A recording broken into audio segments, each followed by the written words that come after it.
বন্ধুরা, আপনাদের স্বাগতম নর্থ বেঙ্গল এক্সপ্লোরারে। আমরা এই ভিডিওটি নিয়ে এসেছি দার্জিলিং এর টপ মোস্ট 10 স্পট, যেগুলো মিস করা যাবে না আপনাদের আপকামিং ট্যুরে। যদি আপনারা দার্জিলিং ট্যুর করতে চলেছেন, এই ভিডিওটি আপনাদের জন্য। এই ভিডিওই আপনাদের গাইড করবে কিভাবে ট্যুর কমপ্লিট করা যায় অতি অল্প সময়ে। দার্জিলিং হিমালয়ের কোলে অবস্থিত দার্জিলিং একটি পাহাড়ি শহর, যা বিশ্বের বিভিন্ন প্রান্ত থেকে আসা পর্যটকদের আকর্ষণের কেন্দ্রবিন্দু। আর দার্জিলিং মানে বাঙালির নস্টালজিয়া। এই ফেলুদা থেকে শুরু করে লালমোহন, সবই তো দার্জিলিং এ মিলেমিশে একাকার। মন মুগ্ধ করা কাঞ্চনজঙ্ঘার সৌন্দর্য আর সারা বছর মনোরম আবহাওয়া এটিকে এত আকর্ষণীয় করে তুলেছে। এই ব্রিটিশ যুগ থেকে দার্জিলিং কিন্তু জনপ্রিয় ছিল, যেমনটি তাদের কাছে এখন আমাদের কাছে। আর এই দার্জিলিং বছরের সমস্ত সময়ই কিন্তু আপনারা ট্যুর প্ল্যান করতে পারেন, এক এক ঋতুতে এক এক সৌন্দর্য উপভোগ করতে। তো চলুন শুরু করা যাক আজকের এই ভিডিও, দার্জিলিং এর সেরা 10টি স্থান, যেটা ঘুরতে এলে কিন্তু মিস করা যাবে না। আর কিভাবে করলে সহজে সঠিক টাইম ম্যানেজমেন্ট হবে তারও হদিশ আমি আমার এই ভিডিওতে আপনাদের দিচ্ছি। ভিডিওটি স্কিপ না করে সম্পূর্ণ দেখুন, অনেক তথ্য এতে আছে যেটা আপনাদের আপকামিং ট্যুর সাজাতে খুবই হেল্প করবে। আপনারা যারা দার্জিলিং এ এনজেপি স্টেশন থেকে বা বাগডোগরা থেকে আসবেন, আমি সাজেস্ট করব আসার সময় আপনারা মিরিক হয়ে দেখে আসুন, কারণ তাতে সারাদিনের সঠিক ইউটিলাইজেশন হবে এবং আপনাদের দার্জিলিং ট্যুর শুরু হবে নেক্সট ডে সকাল 3টে থেকে। বন্ধুরা, ভোর 3টে ঘুম থেকে উঠে পড়ুন, চটপট রেডি হতে হবে। হোটেলের নিচে গাড়ি দাঁড়িয়ে আছে, আপনাদের নিয়ে যাবে টাইগার হিলে। এই টাইগার হিল শহর থেকে 11 কিলোমিটার দূরে এবং ঘুমের উপরে অবস্থিত। এটি দার্জিলিং পাহাড়ের সর্বোচ্চ বিন্দু, উচ্চতা কত? 8,482 ফুট। টাইগার হিল বিশেষভাবে সকালে সূর্যোদয় দেখার জন্য বিখ্যাত এবং আমরা দার্জিলিং আসলে টাইগার হিলের কথা কখনোই ভুলতে পারি না, কারণ এখান থেকে যেরকম ভাবে সূর্যোদয় দেখবেন, সেরকম এই সূর্যের আলোর আভা যখন কাঞ্চনজঙ্ঘায় পড়ে, যে কাঞ্চনজঙ্ঘার রূপের সঞ্চার হয় তা দেখে আপনার মনোমুগ্ধ হবেই। সকাল সকাল টাইগার হিল কমপ্লিট করে ফেরার পথে চলে যান বাতাসিয়া লুপ। বাতাসিয়া লুপ হলো দার্জিলিং হিমালয়ান রেলওয়ের হাই ইনক্লিনেশনকে কমানোর জন্য একটি লুপ। কিন্তু যখন এই ট্রেনটি পাহাড়কে গোল করে ঘিরে ঘিরে ঘুরে ঘুরে উঠতে থাকে না, সেই দৃশ্য দেখার জন্য যা ভিড় পড়ে না, সেটা এখানে এলেই বুঝতে পারবেন।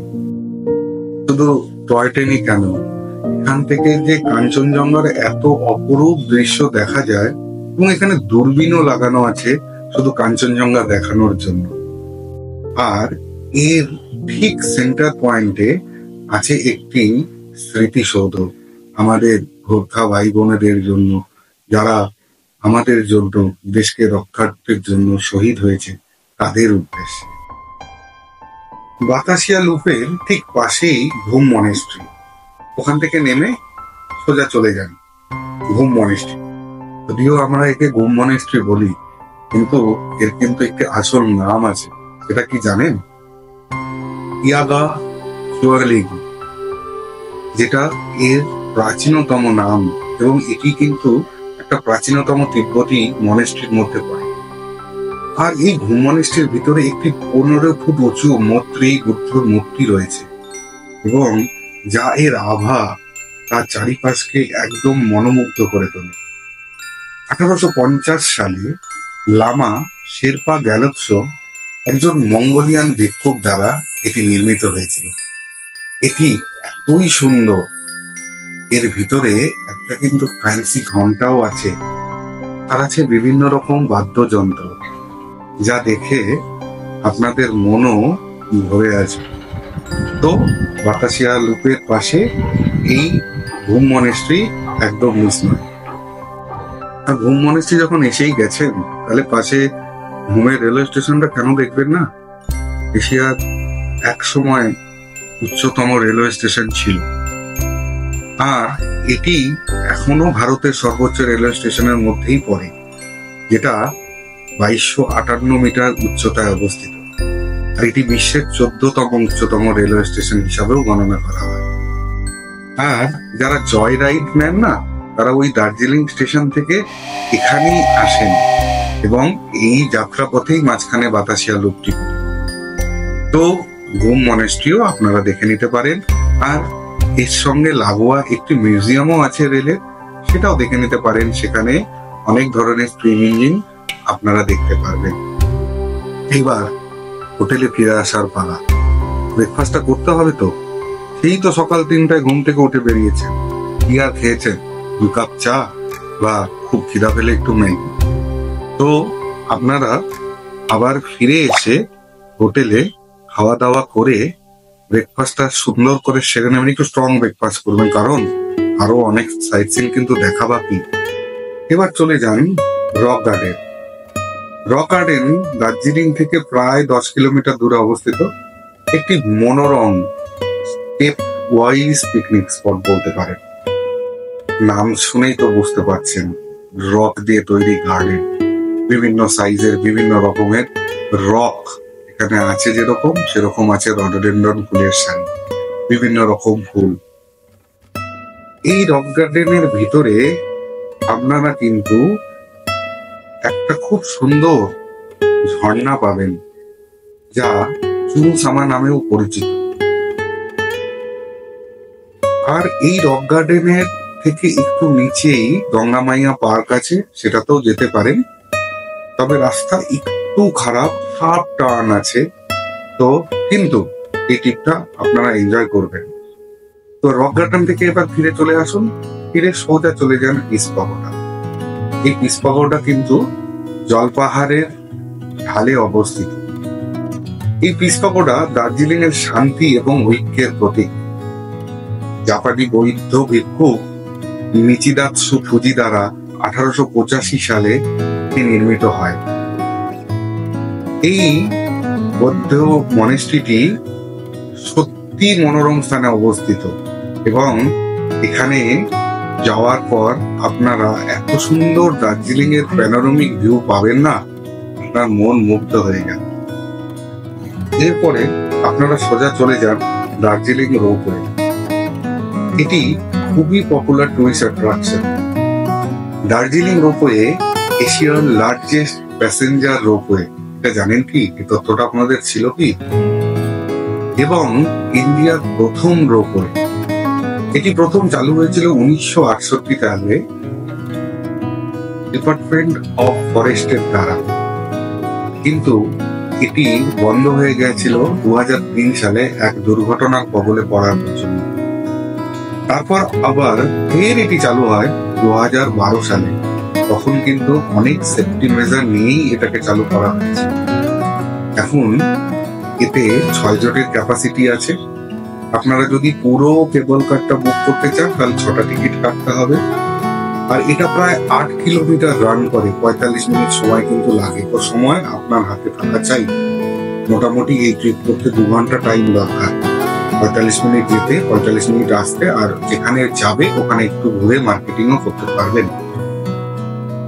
মোটামুটি সিজন টাইমে এটা 10টা থেকে 4টা অব্দি অপারেটিং থাকে, আর অফ সিজনে 10টা থেকে 2টো অব্দি। যদি টিকিটের কথা বলি, অ্যাডাল্টের জন্য 175 টাকা এবং বাচ্চাদের জন্য 90 টাকা। রোপওয়ে ট্রিপ কমপ্লিট করে আপনারা চলে যান হ্যাপি ভ্যালি চা বাগানে। এটি দার্জিলিং রেলওয়ে স্টেশন থেকে প্রায় 2.5 কিলোমিটার দূর। এখানে এসে আপনারা বুঝবেন চা বাগান কত সুন্দর হয়। প্রায় 100 হেক্টর এলাকা জুড়ে এই চা বাগান। আর এখানে একটি স্টল আছে যেখানে অবশ্যই এখানকার লোকাল চা কিন্তু খাবেন, তাতে বুঝবেন দার্জিলিং চায়ের ফ্লেভার কিরকম। আর যদি আপনি চা প্রসেসিং দেখতে চান না, তারও ব্যবস্থা আছে, কিন্তু সেক্ষেত্রে কিন্তু পার হেড 150 টাকা করে লাগে। এখান থেকে এখানকার লোকালরা আপনাদের ফ্যাক্টরির মধ্যে নিয়ে ঘুরিয়ে দেখিয়ে আনবে। আর এখানে চা বাগানের সাজে বা দার্জিলিং এর লোকাল সাজে সেজেও কিন্তু ফটোগ্রাফি করার প্রচন্ড চল আছে। আপনিও টুক করে একটা ফটোগ্রাফি সেরে ফেলুন। সারাদিন অক্লান্ত পরিশ্রম করেছেন, দুপুরের খাওয়া দাওয়াটা করে নিন। এটা বাইরেও করতে পারেন, হোটেলে এসে করতে পারেন। আমি সাজেস্ট করবো বাইরে করুন। দার্জিলিং এ এত নামজাদা রেস্টুরেন্ট গুলো কিসের জন্য আছে? ওখানে খাওয়ারও তো মজা আলাদা। হ্যাভিংটার্স, ডিনারিস, আরো কত কিছু আছে। সেখান থেকে লাঞ্চটা কমপ্লিট করে ফেলুন আর সোজা গিয়ে মেলে এসে বসুন। এই দার্জিলিং শহরের কেন্দ্রবিন্দু হলো চৌরাস্তা বা ম্যাল। নেহেরু রোডের ওপরে অবস্থিত এই স্থানটি দার্জিলিং এর বিখ্যাত পর্যটন স্থানগুলোর মধ্যে। আর যারা একটু কেনাকাটা করতে পছন্দ করেন, একটু শীতের পোশাক, একটা সোয়েটার, একটা টুপি বা মাফলার বা কিছু প্রাচীন জিনিস, কিউরেটিক সবই কিন্তু এখানে আছে। ফেলুদার গল্প এখানকার জায়গা জুড়ে। তো এখানে বসে সময় কাটাতে পারেন, প্রচুর বসার জায়গা আর এত মনোরম পরিবেশ। বাচ্চাদের জন্য হর্স রাইডিং থেকে আরম্ভ করে সবকিছুই আছে। এখানে বসে যে কিভাবে অনায়াসে সময় কেটে যাবে আপনারা টেরই পাবেন না। আর ঠিক এর পিছনেই মহাকাল মন্দির, যেটি অবজারভেটরি হিলের উপরে অবস্থিত। এটি ঠিক ম্যালের ঠিক পিছনে, আপনারা পায়ে হেঁটেই যেতে পারবেন। আর এই হিলের উপরে একটি ভিউ পয়েন্ট আছে, যেখান থেকে পুরো দার্জিলিং এর প্যানোরামিক বিউটি দেখা যায়। এত সুন্দর লাগে না।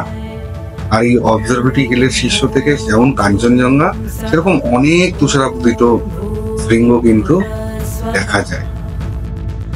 এখানে যে মহাকাল মন্দিরটি আছে তার সম্বন্ধে আমাকে একটু আপনাদের বলতেই হবে। আমি যখন এখানে যাই আমি কিন্তু মুগ্ধ হয়েছিলাম। অ্যাকচুয়ালি এটা একটা বুদ্ধিস্ট মঠও বলতে পারে, কিন্তু এখানে শিবলিঙ্গও আছে। আর আমি অবাক হয়েছিলাম কেন জানেন? আমি দেখি এই শিব মন্দিরের মেন পূজারী একজন বুদ্ধিস্ট মঙ্ক। তো এই বৌদ্ধ আর আমাদের হিন্দু ধর্ম মিলেমিশে একাকার হয়ে গেছে এখানে কিন্তু মাস্ট ভিজিট। শুধু এই সাইডে বসা ছোট ছোট বানরগুলো থেকে সাবধানে থাকবেন, এদেরকে কিন্তু ছেড়খানি নয়। বাকি জায়গাটা দেখুন, করুন।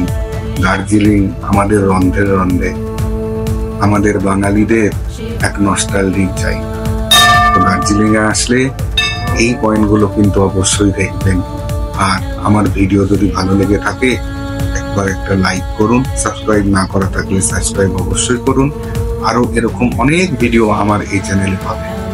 যারা সামনে ট্যুর করতে যাচ্ছে তাদেরকে একটু লিঙ্কটা শেয়ার করে দিন, তাদেরও অনেক হেল্প হবে। ধন্যবাদ, ভালো থাকুন, ঘুরতে থাকুন।